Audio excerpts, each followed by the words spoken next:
J'ai envoyé un texto dans la discussion de famille, l'opération de mon fils est à 6 heures. J'ai besoin de quelqu'un pour garder sa petite sœur, cette nuit. Ma mère a répondu, arrête de faire de ton gamin malade, notre problème. Ma sœur a envoyé des émojis qui pleurent de rire. J'ai répliqué, très bien. Au moins, je sais exactement à quoi m'en tenir. À 21h42, mon père a décroché un appel, qui lui a coupé la parole. Poppy est entrée dans la cuisine dans son pyjama fusé, tenant son pingouin en peluche par une nageoire. L'horloge du four indiquait 20h47. Ses cheveux étaient encore mouillés par le bain. Elle s'est arrêtée sur le pas de la porte, et a regardé mon téléphone comme les enfants de 6 ans regardent le téléphone de leur mère. C'est-à-dire, en partant du principe que quoi qu'il se passe sur l'écran, c'est moins important que ce qu'il s'apprête à dire. Maman, est-ce que je peux dormir avec la lumière allumée cette nuit? Oui, mon bébé. N'importe quelle lumière que tu veux. Celle avec l'hippocampe. Celle avec l'hippocampe. Parce que Reban doit dormir à l'hôpital. Parce que Reban doit dormir à l'hôpital. Mais c'est juste pour une nuit, et le docteur Kirby est très gentil. D'accord. Elle a serré son pingouin plus fort. Elle a fait demi-tour, et s'est éloignée à petits pas dans le couloir, vers sa chambre. La veilleuse hippocampe s'est allumée. Les ressorts du matelas ont grincé, puis se sont stabilisés. La maison est devenue silencieuse. L'écran de mon téléphone brillait toujours sur le comptoir. 2 lignes attendaient dans la zone de texte, non envoyées. L'opération de Reban est demain à 6 heures. J'ai besoin que quelqu'un reste avec Poppy cette nuit, pendant que je fais le préopératoire avec lui, et que je l'emmène à la première heure. Le curseur clignotait. Le message avait été tapé 3 fois, et effacé 2 fois. Parce que ma mère, Vera, ne réagit pas bien à ce qu'elle appelle les requêtes directes. Elle réagit mieux à ce qu'elle appelle une bonne formulation. 3 réécritures n'avaient pas permis de produire une phrase tournée de la manière dont ma mère préférait être sollicitée. Et à 36 ans, avec un fils qui se faisait enlever les amygdales à 6 heures du matin, je n'avais plus l'énergie pour une 4e tentative. Le bouton d'envoi a été pressé à 20h49. Le téléphone a été posé face contre le comptoir. La chambre de Reban était à 3 pas dans le couloir. Il était dans son lit, sa tablette posée sur le ventre, regardant une vidéo sur la façon dont dorment les requins. Il a levé les yeux. Maman, tu as envoyé un texto à mamie. C'est déjà fait. Elle vient garder Poppy? On verra, parce qu'Analyse ne vient pas. Elle a dit la dernière fois qu'elle ne reviendrait plus, parce que Poppy posait trop de questions au moment du coucher. C'est bien son genre. Yuki est mieux, de toute façon. Yuki a une garde cette nuit. D'accord. Mais si mamie ne peut pas venir, Yuki viendra demain matin. Oui. D'accord. La tablette est remontée. Reban a 9 ans. Il souffre d'asthme depuis ses 2 ans, et d'amygdalite chronique sévère depuis ses 6 ans. Il a assisté à des rendez-vous pédiatriques tellement de fois, que le bruit du scratch d'un tensiomètre que l'on met ou que l'on enlève, est l'un de ses tout premiers souvenirs. L'opération ne l'effrayait pas. Le fait de rester seul à l'hôpital pour la nuit, oui. Non pas parce qu'il serait seul, mais parce qu'il avait appris à s'inquiéter à l'avance. De la même façon que les enfants apprennent, quand les adultes disparaissent parfois, au moment même où ils avaient promis qu'ils ne le feraient pas. De retour dans la cuisine, le téléphone était toujours face vers le bas. Je l'ai pris en main. 2 réponses étaient arrivées. La première venait de Vera, à 21h11, Fiona, arrête de faire de ton gamin malade, notre problème. Tes enfants, sont tes enfants. Tu as choisi d'en avoir 2, sans un mari à tes côtés. Nous ne sommes pas ta garderie. Et nous ne sommes pas ton filet de sécurité. Reban est malade depuis sa naissance, et à chaque fois qu'il a un rendez-vous, tu transformes la famille en ton groupe de soutien. Nous sommes épuisés. Gère ta propre vie. La seconde venait de ma sœur Élise, à 21h12, 3 émojis qui pleurent de rire. Puis, sérieusement, fille, l'une de nous finit toujours par être ta babysitter. Débrouille-toi avec tes propres enfants, pour une fois. Les 2 messages ont été lus, à 2 reprises. Je me suis assise à la table de la cuisine.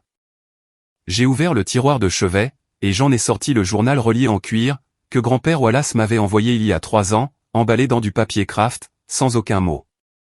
Je l'ai ouvert à la page en cours. J'ai écrit la date. Et une ligne en dessous. Vera. Élise. Ce soir. C'est ce qu'elles sont. J'ai refermé le journal. Je l'ai remis dans le tiroir. Puis, le curseur a clignoté dans la zone de réponse.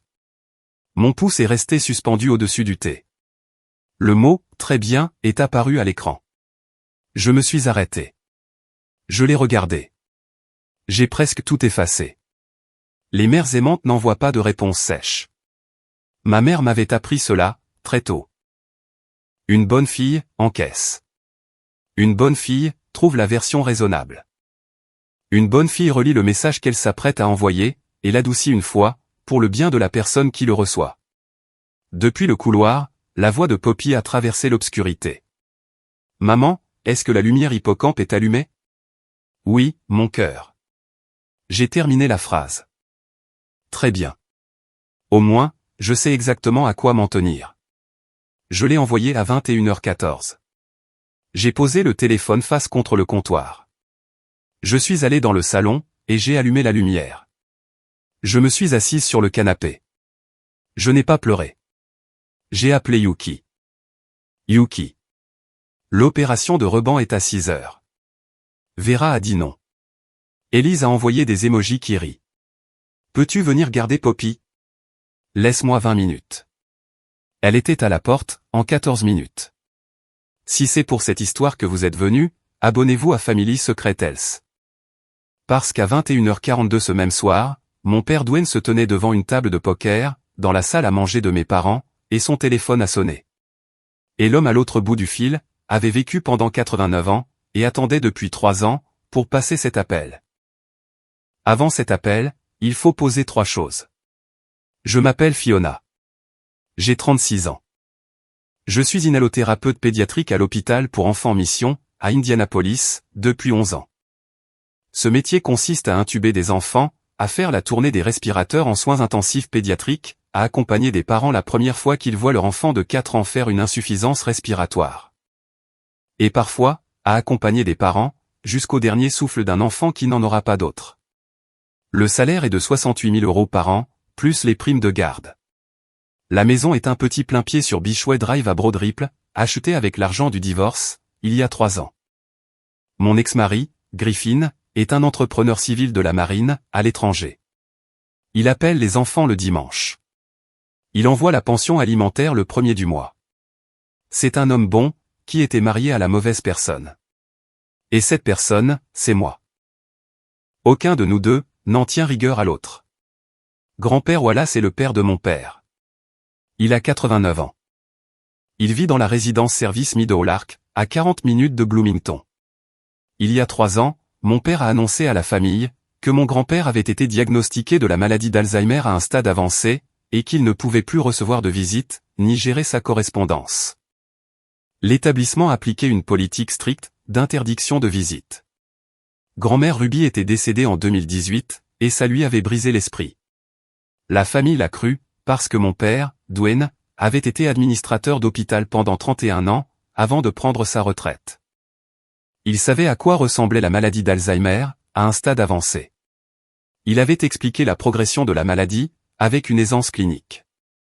Cet hiver-là, ma mère m'a demandé de ne plus emmener les enfants voir mon grand-père, parce que les voir, le bouleversait. Mon père m'avait dit que lui écrire était une bonne idée, car il ne le lira pas, mais ce sera un réconfort pour toi de l'écrire. Il m'avait donné une boîte postale pour envoyer les lettres. La boîte 4471, au bureau de poste de Broad Ripple. Soi-disant parce que le courrier de grand-père, à l'établissement, se perdait dans le système d'admission. Pendant 3 ans, des lettres ont été envoyées à la boîte 4471. Les lettres de Noël. La lettre pour le passage de Reban à l'école maternelle. La lettre écrite depuis la salle de réveil, la nuit où Poppy est née. Adressée à un grand-père qui ne les lirait probablement jamais. Mais parce qu'il avait besoin de savoir, malgré tout. 37 lettres au total.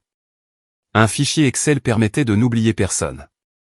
Car un fichier Excel, c'est ce que l'on tient, quand on n'a plus d'autres adultes pour confronter sa propre réalité. La 3e chose à poser, c'est Yuki Nakamura. 44 ans. Ancienne élève de la promotion d'inhalothérapie il y a 12 ans, aujourd'hui infirmière en soins intensifs pédiatriques, dans le même hôpital. Mère célibataire elle aussi, ses aînés ont grandi et sont à l'université. Elle habite à 2 maisons de là, sur Beachway Drive. Il y a 3 ans, lors de mon premier service après mon congé de deuil suite au divorce, il y avait dans les vestiaires de l'hôpital à 5h47 du matin, une femme qui essayait d'empêcher ses mains de trembler. Yuki est entrée, à moitié habillée en tenue de bloc. Elle s'est assise sur le banc en face de moi. Son fils aîné venait d'être accepté à l'école d'infirmiers de l'université de l'Indiana, le lundi précédent. Elle était terrifiée à l'idée qu'il parte vivre en résidence universitaire, que la maison soit vide, et qu'elle doive apprendre qui elle était, sans le bruit du bol de céréales de quelqu'un d'autre dans l'évier. Elle n'allait rien lui dire de tout ça. Elle allait l'aider à faire ses valises. Elle m'a regardé et a dit, « Fiona. Dans cet hôpital, les patients n'ont pas besoin que tu sois stable. Ils ont besoin que tu sois présente. Trembler, c'est être présente. Lève-toi. » Puis, elle s'est levée, a fini de s'habiller en tenue, et est partie prendre son service. 40 secondes plus tard, le banc était vide. Depuis, chaque service commence les 2 pieds bien sur terre. Yuki n'a jamais reparlé de ce matin-là. Elle débarque simplement dans mon allée, les jours difficiles, avec un café qui a la dose parfaite de lait d'avoine, sans rien demander. Elle tape 2 coups sur la vitre côté conducteur, et elle attend. Voilà qui m'entoure. L'opération de rebond était prévue à 6h14, le lendemain matin. La docteure Althea Kirby a réalisé l'amydalectomie et l'adénoïdectomie en 53 minutes. Les voies respiratoires étaient dégagées. Le saignement était normal. Réveil à 8h20. Un sorbet à l'orange à 9h45. Sortie à 13h30, avec une fiche post-opératoire plastifiée qui aurait pu être rédigée de mémoire, et des consignes pour le garder sous alimentation molle pendant une semaine. Yuki était à la maison avec Poppy. Elle avait posé toute la journée en congé personnel, d'un simple message vocal à sa superviseure, à 6h du matin. Quand la porte d'entrée s'est ouverte à 14h11, Yuki avait déjà préparé des macaronis au fromage, coupé du jicama pour Poppy, et aménagé le canapé avec 3 oreillers, et la couverture préférée de Reban. L'étreinte à la porte a duré 4 secondes. Aucune question sur la façon dont la famille avait réagi. Elle avait vu la discussion de groupe, jeudi soir. Elle n'avait pas besoin de demander. Elle a simplement préparé du café. Yuki est parti à 18h09, ce soir-là. Son fils était rentré de l'université, pour le week-end. Soirée Pierogi de prévu. Le câlin pour Poppy fut serré. Le top-là pour Reban fut doux. La dernière chose qu'elle a dite sur le pas de la porte a été « Fiona, va faire ce que tu as à faire demain, ou dimanche, ou n'importe quand dès que le gamin sera stable. Les enfants sont miens, jusqu'à ton retour. » Vendredi soir, sur le canapé. Poppy endormie contre mon épaule. Reban regardant un documentaire sur les récifs coralliens, sans le son, avec les sous-titres, parce que sa gorge était trop douloureuse pour avoir envie d'entendre quelqu'un parler. À 21h22, un texto est arrivé, provenant d'un numéro inconnu de Bloomington. Fiona. C'est Bethany, l'une des infirmières de Meadow Lark. Votre grand-père m'a demandé de vous envoyer un message. Il m'a dit de vous dire que Reban s'est fait opérer des amygdales à 11h, quand il était petit. Et qu'il a toujours la cicatrice. Il m'a dit que Reban s'en sortira très bien. Il m'a dit que vous le saviez déjà, mais qu'il voulait que vous l'entendiez de sa bouche. Il m'a dit que les choses allaient s'accélérer de son côté, à partir de lundi. Et de lui faire confiance. Il m'a dit de ne pas vous inquiéter pour les lettres. Il m'a dit qu'il comprend, maintenant. J'ai lu ce texte, 5 fois. J'ai failli appeler l'accueil de Meadow Lark, sur le champ, pour leur demander de me passer Wallace. Je ne l'ai pas fait. Bethany avait envoyé ce message depuis son téléphone personnel, en prenant un certain risque. Et appelé le standard de l'établissement à 21h22 un vendredi soir, pour exiger de parler à un résident dont le dossier mentionnait « aucune visite », l'aurait mise dans une position impossible.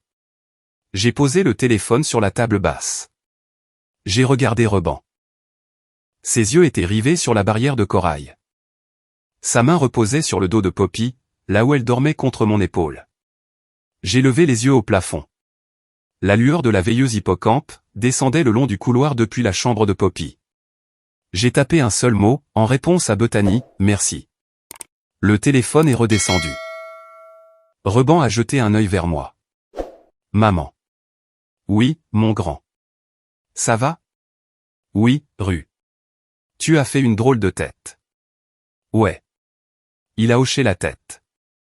La barrière de corail est réapparue, sur son écran. Si vous êtes arrivé jusqu'ici, abonnez-vous à Family Secrets.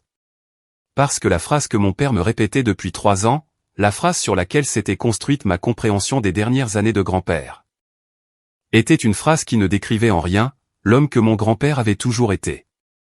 Entre 20h47, jeudi soir, et 21h42, 6 événements s'étaient produits. À 20h52, ma mère, Vera, s'était levée de sa chaise de cuisine, pour se rendre dans la salle à manger, où mon père installait une table de poker, pour 4 anciens collègues de l'hôpital à la retraite. La discussion de groupe était ouverte, sur l'écran de son téléphone. Elle l'a tenu en l'air. Dwayne a lu le texto. Dis-lui non. C'est déjà fait. À 20h54, ma sœur Élise était chez elle, dans les quartiers nord. La discussion de groupe était ouverte. Le message de Vera est arrivé. Élise a tapé le sien. L'a envoyé. A posé son téléphone sur le comptoir. Sans y accorder une pensée de plus. À 21h03, l'un des amis de poker de mon père est arrivé. Dean, un collègue depuis 18 ans à l'hôpital Général Mission. L'ex-femme de Dean était une femme nommée Priscilla Vance, avocate spécialisée en droit des successions à Bloomington. Ils se parlaient encore pour leurs enfants adultes. Dean a raconté dans l'entrée, en suspendant son manteau, j'ai vu Priscilla, pour un café ce matin. Elle a reçu une lettre étrange, la semaine dernière, d'un ancien client, qui voulait fixer un rendez-vous très spécifique. Elle la lisait, comme si c'était très important. Mon père. Intéressant. De retour à la table de poker, les cartes ont été mélangées un peu trop vite. Dean l'a remarqué. À 21h11, le texto de Vera est apparu dans la discussion de famille. À 21h14, le mien a suivi. À 21h22, grand-père Wallace était assis dans son lit à Meadow Lark. Il avait demandé à Bethany, son infirmière du soir, de l'aider à m'appeler au sujet de l'opération de Reban. Bethany a pris le téléphone depuis sa station de charge. Elle a ouvert l'application de messagerie, pour chercher mon numéro. La discussion de groupe de la famille était épinglée en haut, parce que Wallace avait été ajouté en 2020, avant que l'histoire de l'unité de soins pour troubles de la mémoire ne commence. Et bien que Dwayne lui ait dit que le téléphone était cassé, et les remplacé par un téléphone à clapet, le smartphone était resté dans le tiroir de la table de chevet. Chargeant, et recevant des messages en silence, pendant 3 ans. Bethany a ouvert la conversation. Les messages les plus récents dataient de moins de 20 minutes. Elle les a lus à voix haute. Wallace a écouté. L'expression de son visage n'a pas changé. Quand elle a terminé, il a dit, Bethany. N'appelez pas Fiona. Appelez le numéro, dans le petit carnet marron sur la table de nuit. Priscilla Vance. Composez-le. Passez-moi le téléphone. Le petit carnet marron s'est ouvert. Le numéro a été composé. Priscilla a décroché à la 2e sonnerie. La conversation a duré 8 minutes. Wallace a raccroché à 21h34. Il a rendu le téléphone. Un dernier appel. Mon fils. Bethany a composé le numéro de portable de Dwayne. Elle a tendu le téléphone à Wallace. À 21h42, mon père a senti sa poche vibrer. En pleine distribution, pour une partie de poker fermée. 4 anciens administrateurs d'hôpital à la retraite, autour de la table. Les cartes ont été posées. L'écran affichait « Papa ». Ce mot n'était pas apparu sur le téléphone de mon père depuis 3 ans, car il croyait que le téléphone à l'origine de ses appels n'existait plus. La porte de la cuisine s'est refermée derrière lui. Le téléphone s'est collé à son oreille. 41 secondes. Mon grand-père n'a pas élevé la voix. Dwayne. Priscilla dépose les documents, à 9h demain matin. Ne me rappelle plus jamais. La ligne a coupé. Mon père est resté planté dans la cuisine, le téléphone toujours plaqué contre son oreille, pendant 18 secondes. Puis, le téléphone a glissé dans sa poche. La porte de la salle à manger s'est ouverte. Il ne s'est pas rassis. Il n'a pas distribué la main suivante. Dwayne, tout va bien, a demandé Dean. Il y a eu un imprévu, avec mon père. Je dois écourter la soirée. Les 4 hommes sont partis en l'espace de 9 minutes. Ma mère est descendue, à 22h04. Les 2 mains de Dwayne reposaient à plat, sur le comptoir en marbre. Son téléphone était posé entre elles. Elle n'a pas eu besoin de demander, pourquoi. Le téléphone. Il a toujours le téléphone. Quel téléphone? Celui que je t'ai dit qu'on avait récupéré chez lui, en 2021. J'ai dit que je l'avais pris. Tu ne l'as pas pris. Non. Elle s'est assise, en face de lui. Aucun d'eux n'a prononcé un mot, pendant un long moment. Je n'étais au courant de rien de tout ça, le vendredi soir. Le samedi, marquait le premier jour post-opératoire. La période la plus risquée pour les saignements. Le canapé a accueilli les 2 enfants toute la matinée. Yuki est arrivé à 10h, avec un puzzle pour Poppy, et est resté jusqu'au dîner. Reban a fait une sieste. Ses voies respiratoires sont restées dégagées. Sa voix était éraillée, mais elle fonctionnait. Le jus de pomme passait. Un documentaire a été lancé. Le sommeil est venu à 20h30 et a duré toute la nuit. Le dimanche matin, le docteur Kirby a appelé pour prendre des nouvelles. Reban a été autorisé à reprendre des activités calmes et normales. Toujours sous alimentation molle, mais le risque de saignement avait diminué. Stable. Yuki est arrivé à 9h, avec un sac en papier rempli de croissants et de confiture de framboise. Parce qu'elle sait que mes enfants mangeront des croissants et de la confiture, quand ils refuseront tout le reste. Le câlin pour Reban a été doux. Poppy a eu un baiser sur le front. Puis, Yuki m'a regardé. Tu as tout. L'ordonnance du tribunal, le téléphone. Priscilla, sur haut-parleur, à 13h. L'ordonnance a été faxée à son avocat, samedi matin à 10h14. Il sait que vous arrivez. Il sait que quelque chose se prépare. Il ne sait pas que ça va franchir le pas de sa porte, avec une ordonnance du tribunal, ai-je dit. C'est très bien. J'ai enfilé mon manteau. Poppy s'est accrochée à ma jambe. Reban m'a fait un pouce en l'air, depuis le canapé. J'ai refermé la porte d'entrée, derrière moi. Je suis monté dans la voiture. La route jusqu'à Bloomington a duré 94 minutes sur une autoroute de février. Plate, grise et glaciale. À 13h, l'allée de Sagamore Trail comptait 6 voitures. 2 appartenaient à d'anciens collègues de mon père, de l'hôpital Général Mission. Ma mère organisait un brunch. À travers la baie vitrée, j'ai compté 10, 12, peut-être 14 personnes. L'allée. La sonnette. Vera a ouvert la porte. Elle portait le pull en cachemire crème, qu'elle met quand elle reçoit. Son visage s'est transformé, lorsqu'elle m'a vu. Il ne s'est pas adouci. Il s'est durci, prenant cette expression si particulière, qu'elle arbore lorsqu'elle doit choisir, entre se battre ou jouer la comédie. Elle a choisi la comédie. Fiona, quelle surprise.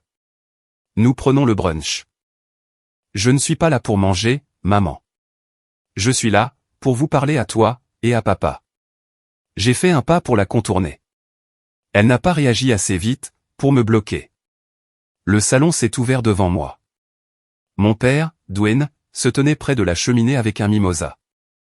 Ma sœur, Élise, était assise sur le canapé avec son mari, Brox. Leurs enfants, Nell et Lan, étaient à la table de la salle à manger, avec un iPad. 4 anciens collègues étaient dispersés dans la pièce. Dont la docteure Grace Ashwood, du comité de supervision pédiatrique que Dwayne avait présidé, pendant 8 ans. Toutes les conversations se sont tues. Mon père a esquissé un sourire. Son visage affichait cette crispation, typique d'un homme qui vient de répéter son texte. Fiona, entre. Assieds-toi. Prends un mimosa. Non, papa. Tu as l'air fatigué. L'opération de Reban s'est bien passée? Reban est à la maison. Yuki est avec lui. Il ne s'agit pas d'eux. Il s'agit de toi.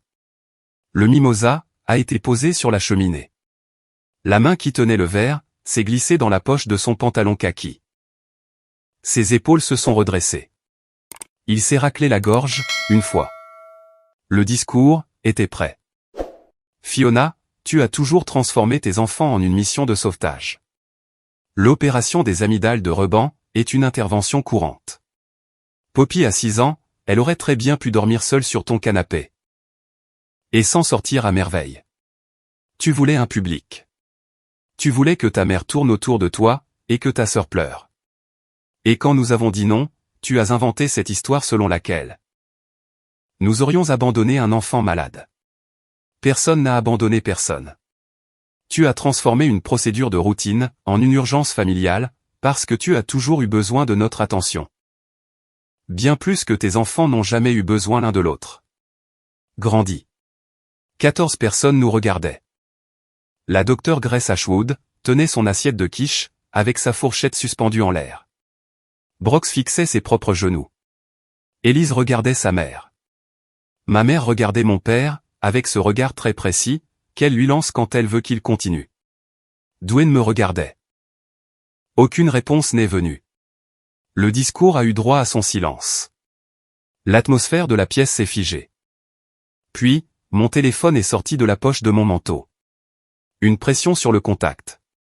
Haut-parleur activé. La voix de Priscilla Vance a résonné dans le salon. Fiona, je suis là. J'ai le dossier. Le téléphone a été posé sur la table basse. Mes yeux se sont fixés sur mon père. Grand-père a appelé papa, à 21h42, jeudi. 37 lettres se trouvent dans le tiroir du bas de ton bureau. Les modifications du trust ont été déposées vendredi matin. 24 mots. La mâchoire de mon père, qui s'était avancée pour son discours, est retombée d'un bon centimètre, et est restée ainsi. Sa main est sortie de sa poche, est allée chercher le rebord de la cheminée, et s'y est agrippée. Son poids s'est déporté vers l'avant. Comme le poids d'un homme qui hésite, entre s'asseoir, ou s'effondrer. Et cette décision, n'était pas entièrement sous son contrôle. Élise s'est levée du canapé d'un bond. Son verre de mimosa s'est renversé. Du jus d'orange et du champagne ont éclaboussé le parquet. Le verre a percuté la table basse et s'est fêlé, mais ne s'est pas brisé. Personne n'a fait un geste pour nettoyer. La voix d'Élise a fusé, beaucoup trop vite. Maman m'a dit que grand-père n'avait plus toute sa tête. Maman m'a dit que l'argent pour le prêt immobilier était un cadeau de papa. Maman a dit que le trust était déjà en place pour Nell et Lan. Maman a dit. Elle s'est arrêtée. Elle s'était trahie toute seule. Sa main a volé vers sa bouche. Ses yeux se sont tournés vers Vera. Vera fixait la fissure dans le verre de mimosa, sur la table basse. Élise s'est rassise lourdement sur le canapé. Le coussin a émis ce petit bruit sourd, que font les coussins quand quelqu'un s'y laisse tomber, sans vraiment le vouloir. Brox n'a pas touché son bras. Ma mère. Fiona, ce n'est pas drôle. La voix de Priscilla a résonné par le haut-parleur. Monsieur Ledger. Madame Ledger. Je m'appelle Priscilla Vance. Je suis l'avocate chargée de la succession de Wallace Ledger. Une procuration durable, signée par Wallace Ledger le 18 février, soit il y a 3 jours, révoquant la précédente procuration durable signée le 4 mars 2019. En faveur de Dwayne Ledger, et enregistrée dans mes dossiers. Un trust modifié, signé à la même date, désignant Fiona Ledger comme unique administratrice, et Reban Ledger et Poppy Ledger comme principaux bénéficiaires, est également enregistré. Et a été déposé au tribunal vendredi matin à 9h04. Une ordonnance du tribunal, pour la récupération de toute correspondance adressée à Fiona Ledger, à la boîte postale 4471, au bureau de Broad Ripple, a été signifiée à votre avocat à 10h14, samedi matin. Monsieur Ledger. Avons-nous votre coopération? La prise de mon père sur la cheminée s'est resserrée. Sa bouche était toujours ouverte du même centimètre qu'elle l'avait été jeudi à 21h42. Sa mère était décédée en 2011, et son père, selon l'histoire qu'il racontait depuis 3 ans, était décédé pour le reste de la famille. Ces 2 affirmations n'avaient été vraies que pour lui seul. Sa voix est sortie comme une mécanique bien huilée. Priscilla. C'est un malentendu. Mon père souffre d'un stade avancé de la maladie d'Alzheimer. Il n'est pas en mesure de signer des documents légaux. Toute signature que vous auriez dans vos dossiers est nulle et non avenue, parce qu'il n'en a pas la capacité. La voix de Priscilla a retenti. Monsieur Ledger. Votre père a signé le trust modifié lors d'un enregistrement vidéo à la résidence Meadowlark, le 18 février. En présence de 2 témoins, d'un notaire et de son médecin traitant. L'évaluation de ses capacités mentales a été réalisée le même jour. Il a été jugé apte. L'évaluation est jointe au trust. Il a également enregistré un testament vidéo personnel, au cas où un membre de la famille contesterait le trust, pour des raisons de capacité mentale. Cette vidéo dure 96 secondes. Souhaitez-vous que je vous la diffuse, maintenant? Personne dans le salon n'a prononcé un mot. Je prendrai ce silence pour un non. L'ordonnance du tribunal exige que vous donniez accès à toute correspondance en votre possession, adressée à Mademoiselle Fiona Ledger, à la boîte postale 4471. Veuillez s'il vous plaît confirmer que vous comprenez vos obligations en vertu de cette ordonnance.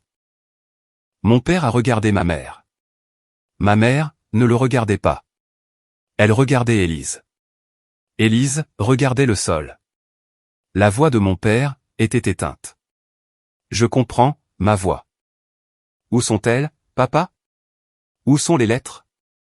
Dans mon bureau. Le tiroir du bas de mon bureau. Le couloir faisait 12 pas de long. J'ai ouvert la porte du bureau. C'était le même bureau qu'il avait utilisé pendant 31 ans, dans l'administration de l'hôpital.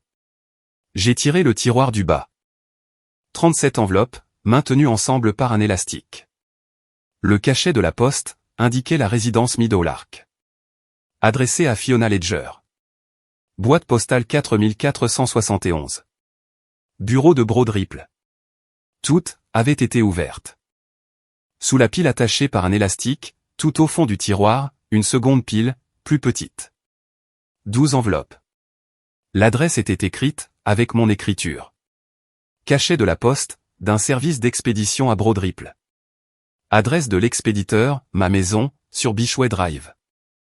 Ce n'étaient pas les miennes. Je ne les avais jamais écrites. J'ai soulevé celle du dessus, et je l'ai ouverte. L'imitation de mon écriture par mon père n'était pas parfaite. Mais elle était suffisante, pour tromper un homme qui voulait croire que ces lettres étaient vraies. 2 pages. Datées d'il y a 11 mois. Grand-père, je suis tellement désolé. C'est difficile de venir te voir, ces derniers temps. Reban va bien. Poppy va bien. Griffin envoie l'argent à temps. S'il te plaît, ne t'inquiète pas pour nous. Les enfants ne veulent pas visiter d'établissements médicalisés. Ils ont dit que ça les mettait mal à l'aise. J'espère que tu comprends.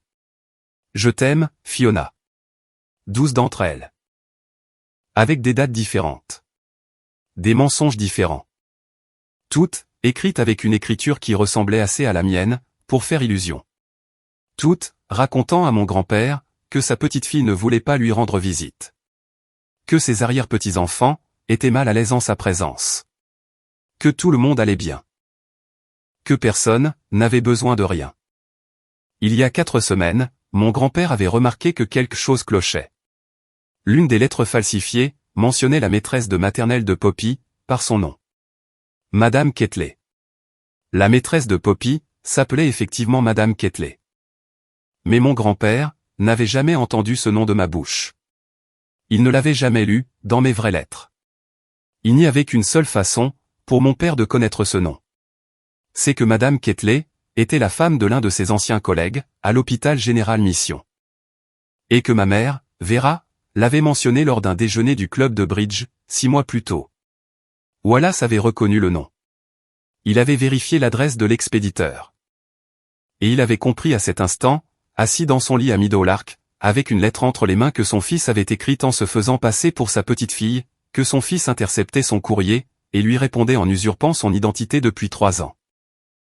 Il avait appelé Priscilla, le lendemain matin.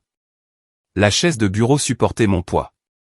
La lettre reposait sur mes genoux. Priscilla était toujours sur haut-parleur. Je les ai.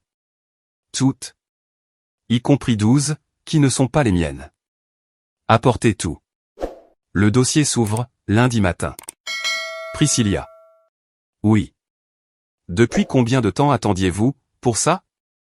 Depuis avril 2022, Fiona. Votre grand-père m'a appelé, la même semaine où votre père a annoncé à la famille qu'il était placé dans une unité de soins pour troubles de la mémoire. Il m'a demandé de garder le trust prêt. Il m'a demandé d'attendre un signal. Il a reçu ce signal, jeudi soir. D'accord.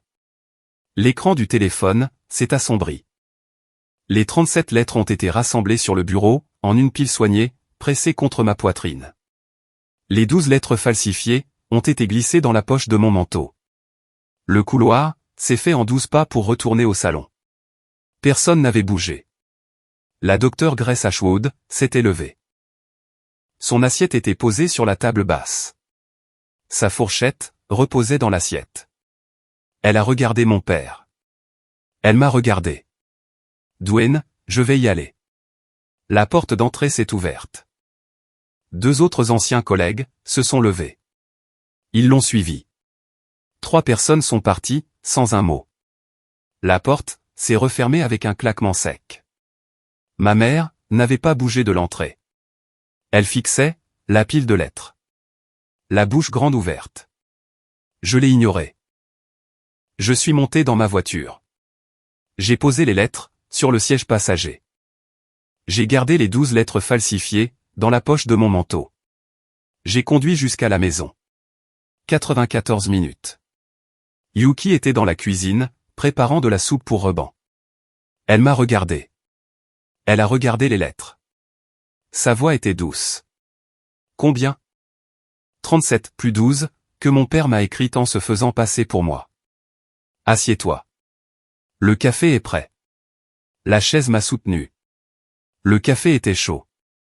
Les larmes n'ont coulé qu'à la 4e gorgée. Les 8 événements, qui se sont déroulés au cours des 4 semaines suivantes, sont les suivants. Priscilla a déposé le trust modifié auprès du tribunal des successions du comté de Marion, lundi matin à 9h04. Le trust me désignait comme unique administratrice. Les principaux bénéficiaires étaient Reban et Poppy. La valeur totale de la succession s'élevait à 1,4 million d'euros. L'actif principal était la maison entièrement payée de mon grand-père, à Bloomington, ainsi que des comptes d'investissement qu'il gérait discrètement lui-même. Et ce, malgré l'affirmation publique, maintenue pendant 3 ans, selon laquelle il n'était plus capable de gérer un chéquier. La révocation de la procuration a été déposée le même matin. L'autorité de mon père sur tous les comptes de mon grand-père a été révoquée à 9h07. À 9h41, il a tenté de se connecter au compte d'investissement pour virer 20 000 euros. La connexion a été refusée. 3 tentatives. Le compte a été signalé pour un examen de sécurité à 9h44. La demande de comptabilité de la succession est arrivée lundi à 15h11. Le bureau de Priscilla a exigé un relevé complet de tous les fonds prélevés sur le patrimoine de mon grand-père au cours des 3 dernières années. 30 jours pour fournir les registres, sous peine de poursuite civile pour fraude. La comptabilité, une fois fournie, a révélé une indemnité administrative mensuelle de 4 200 euros, prélevée pendant 36 mois consécutifs. Soit 151 200 euros. La résidence service Meadow Lark facturait 3 800 euros par mois, tout compris. Cette allocation administrative était justifiée comme couvrant les frais de gestion familiale. Or, il n'y avait aucun frais de gestion familiale. Chaque euro avait été empoché. Et aucun n'avait été déclaré aux impôts. La comptabilité a également révélé des virements mensuels de 2 850 euros sur un compte bancaire appartenant à Elise Ledger Kellerman pendant 22 mois. Libellé, cadeau de grand-père. Soit 62 700 euros. Elise savait que cet argent provenait de la succession. Elle avait raconté à Brox qu'il s'agissait de prêts à taux zéro, qui seraient annulés après le décès de grand-père. Elle n'avait pas dit à Brox que grand-père n'était pas près de décéder. Brox a pris connaissance de la comptabilité lorsque le bureau de Priscilla l'a communiqué à la famille. Les documents de séparation de corps ont été déposés 9 jours plus tard. Non pas à cause de l'argent, mais à cause de 22 mois de mensonges à ce sujet. Le paiement du prêt hypothécaire d'Élise a été refusé le premier jour du mois suivant. Elle a appelé Vera. Aucune réponse. Elle a appelé Dwayne. Sa voix était monocorde. C'est terminé, Élise. La ligne s'est coupée. Ma mère a publié un long message sur Facebook, le 6e jour. Identifiant 47 membres de la famille élargie. Je partage ceci, car trop de gens posent des questions. Fiona a manipulé son grand-père de 89 ans, profitant du déclin de ses facultés mentales, pour voler son héritage au reste de la famille. Elle a coupé les ponts avec son père, sa mère et sa sœur. Mon mari et moi avons engagé un avocat pour contester la modification du trust. S'il vous plaît, priez pour notre famille, et pour grand-père Wallace, qui n'a pas la capacité de comprendre ce qu'on lui a fait. 84 commentaires sont apparus, en 2 heures. La plupart soutenaient Vera. Priscilla était préparée. Mon grand-père avait enregistré un testament vidéo de 96 secondes, le dimanche après-midi, de ma première visite à Meadow Lark, après la confrontation. Bethany l'avait filmé sur son téléphone, à sa demande. Car il savait que son fils tenterait de le diffamer publiquement. Il avait raison. Priscilla a envoyé la vidéo par email, à l'avocat de Vera, à 8h47 le lendemain matin. La voix de mon grand-père résonnait clairement à la caméra. Je ne suis pas sénile. Je ne l'ai jamais été. Mon fils est un escroc, et ma belle-fille est sa complice. Ma petite-fille, Fiona, est la personne en qui j'ai eu le plus confiance, pendant 3 ans. Mes arrière-petits-enfants, Ruben et Poppy, sont mes héritiers. Ceci est mon dernier testament. Au cas où mon fils le contesterait. Veuillez le diffuser. L'avocat l'a transféré à Vera, à 9h22. À midi, la publication Facebook avait été supprimée. Le soir même, le compte était désactivé. 3 anciens collègues de l'hôpital Général Mission ont écrit une lettre commune au conseil d'administration des anciens du comité de supervision pédiatrique, que Dwayne avait présidé pendant 8 ans. La docteure Grace Ashwood a signé en premier. 2 autres ont suivi. Ils ont exigé son renvoi. L'email est arrivé 11 jours plus tard. Une seule phrase, après mûre réflexion, nous avons décidé de nommer un nouveau président. Dwayne ne l'a transféré à personne. Il l'a imprimé, et l'a posé sur le coin de son bureau. Ma mère est arrivée à sa réunion du club de jardinage du mercredi, lors de la 4e semaine. 22 années d'adhésion, 6 ventes de bulbes d'automne co-organisées. Son badge ne figurait pas sur le tableau des bénévoles.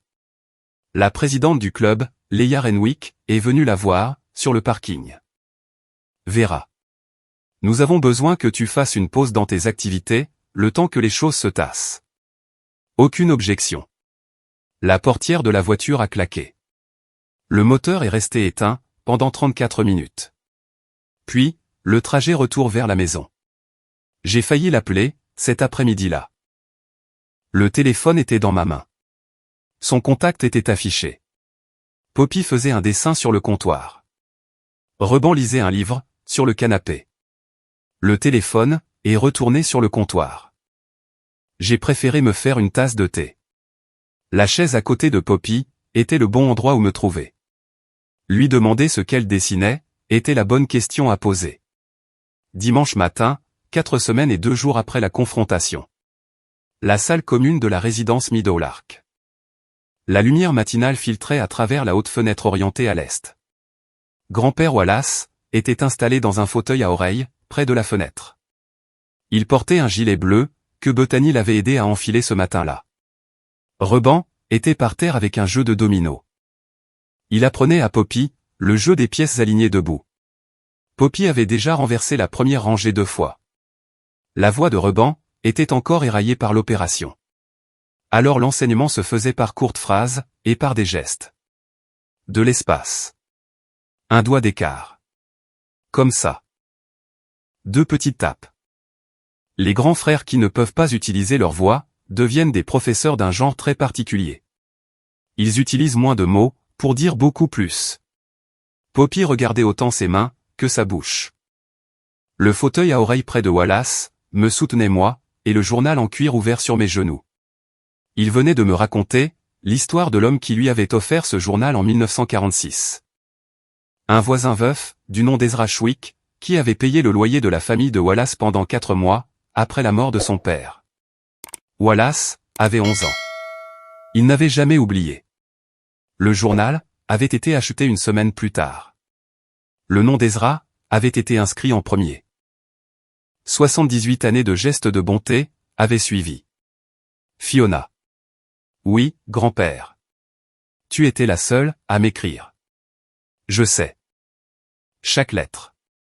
Je les ai toutes lues. Je le sais, maintenant. Ces autres lettres, celles que ton père a envoyées en se faisant passer pour toi. Elles ont failli marcher. Failli. J'ai passé 34 mois à penser que ma petite fille ne voulait pas me rendre visite. Puis, Madame Ketley est apparue dans l'une d'elles, et tout le mensonge s'est effondré. Sa main reposait sur l'accoudoir. Mince, tachetée, et pourtant très ferme. Je n'aurais pas tenu le coup, sans les vrais. Tu aurais tenu le coup. Tu aurais tenu le coup, que l'on t'écrive ou non. Sa voix était plus assurée que tout ce que j'avais pu entendre de sa part, depuis 5 ans. Ce n'est pas vrai, Fiona. Tu es gentille. Ne sois pas gentille. Sois exact.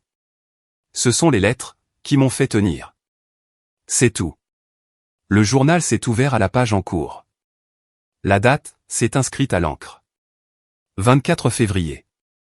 Dimanche matin. Une ligne, juste en dessous. Wallace.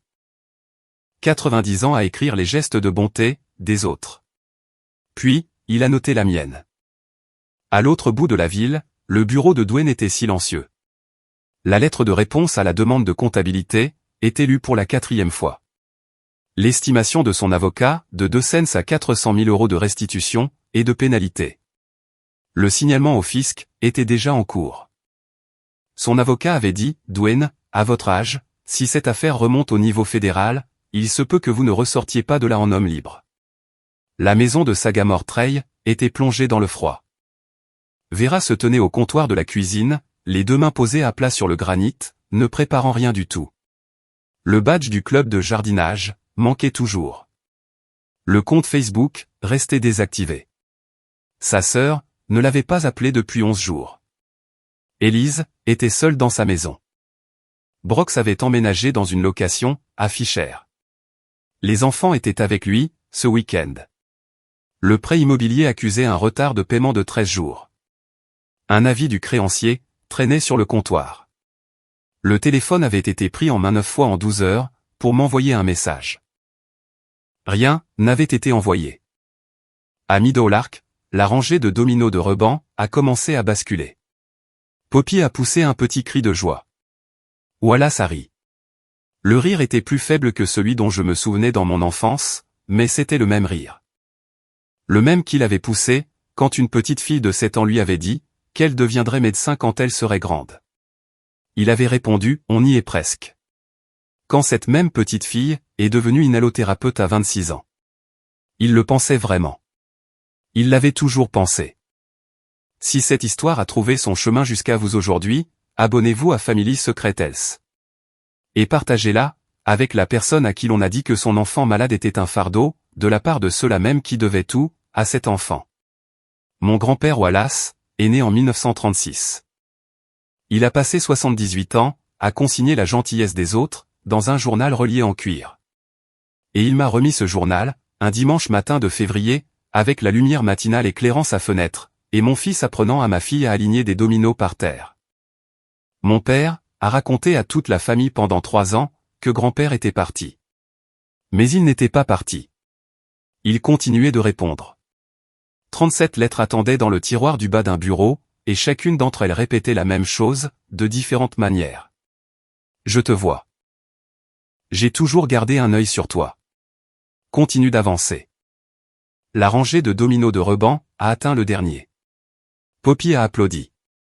Wallace a fermé les yeux, et a gardé son sourire. Le journal reposait sur mes genoux. La lettre d'il y a 4 semaines était rangée dans mon sac à main. La lumière matinale baignait le cadre cuivré de la fenêtre. À la maison, le four était froid. Les enfants, eux, étaient au chaud. Et les lettres étaient enfin là, où elles devaient être.